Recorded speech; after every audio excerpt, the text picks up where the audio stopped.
Hello, everybody, and welcome back to Simple Sounds.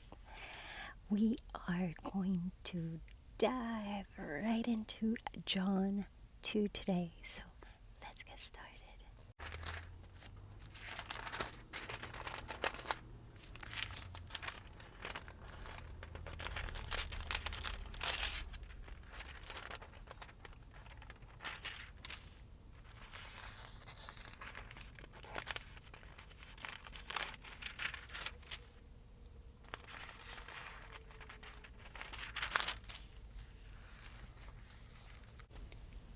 The wedding at Cana. 2 days later, there was a wedding in the town of Cana in Galilee. Jesus' mother was there, and Jesus and his followers were also invited to the wedding. When all the wine was gone, Jesus' mother said to him, "They have no more wine." Jesus answered, "Dear woman, why come to me? My time has not yet come." His mother said to servants, "Do whatever he tells you to do." In that place, there were 6 stone water jars that the Jews used in their washing ceremony. Each jar held about 20 or 30 gallons. Jesus said to the servants, "Fill the jars with water." So they filled the jars to the top. Then he said to them, "Now take some out and give it to the master of the feast." So they took the water to the master. When he tasted it, the water had become wine.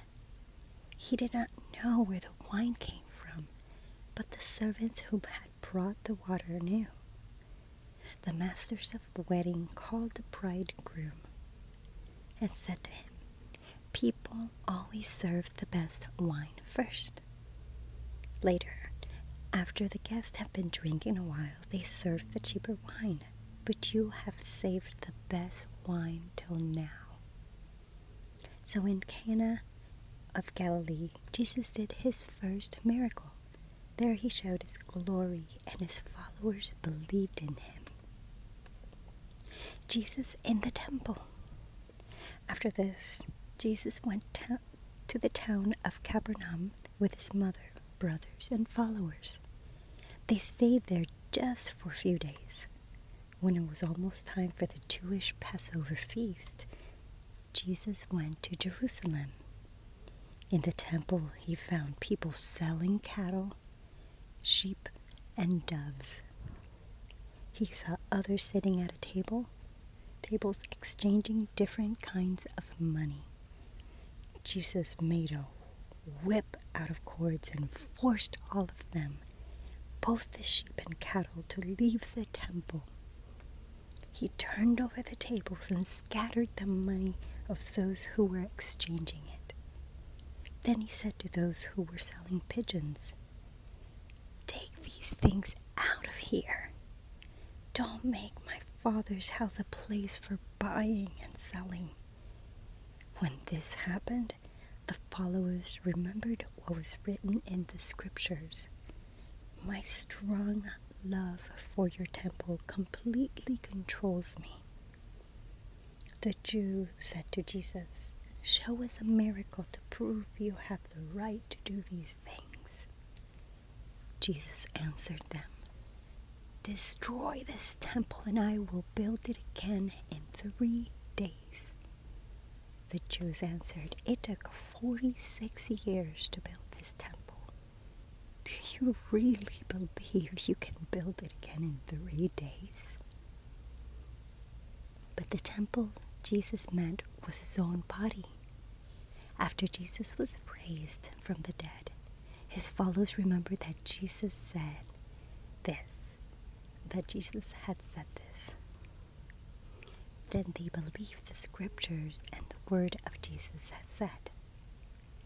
When Jesus was in Jerusalem for the Passover feast, many people believed in him because they saw the miracle he did.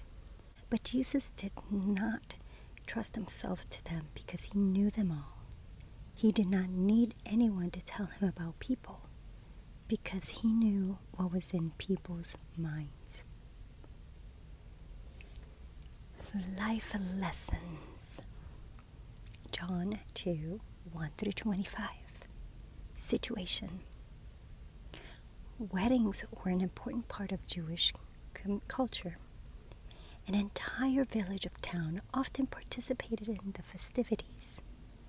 Jesus performed his first miracle at this wedding in Cana. Observation.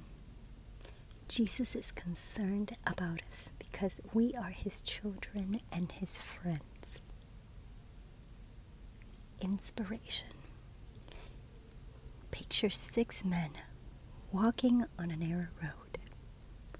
The men's faces are eager but common. Their leader is confident but unknown. They call him Rabbi. Where are they going? They haven't been told, but they each have their own idea. Then a chorus of confusion breaks out and ends only when Jesus lifts his hands and says softly, "We're on our way to a wedding." Why would we go to a wedding? The answer is found in the 2nd verse of John 2. Jesus and his followers were also invited to the wedding. Big deal? I think so. I think it's significant that common folks in a little town enjoy being with Jesus. Jesus was a likable fella, and his disciples should be the same.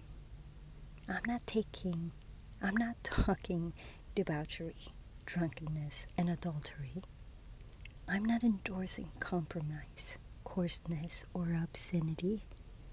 I am simply crusading for the freedom to enjoy a good joke and live in a dull party and appreciate a fun evening.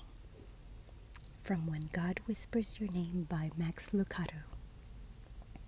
Application. How long has it been since you had a good laugh? A hilarious time of fun with Christian friends. Jesus wants us to rejoice and enjoy life. Celebrate. The last time that I had a great laugh was over the weekend, and we celebrated my sister's birthday, and we had a great time. And it was clean comedy club that we went to, and it was, family oriented. And I think what the Bible is saying, or what Max Lucado is trying to say in the life lesson, was that we do want to be surrounded by other Christians and be inspired and be motivated. I am thankful that you guys are in this journey with me. I'm making the videos, but you guys are there leaving comments, and you're participating. This is not just a one-way street. So I do appreciate every time you guys leave me a comment.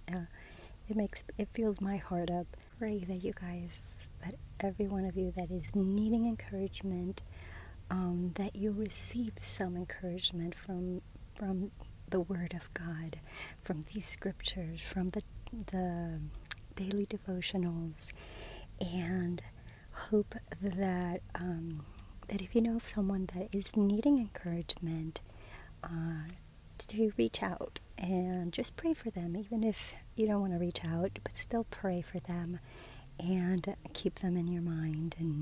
And that is all for today. So I hope you guys have a great day, and we will see you next time. Bye-bye.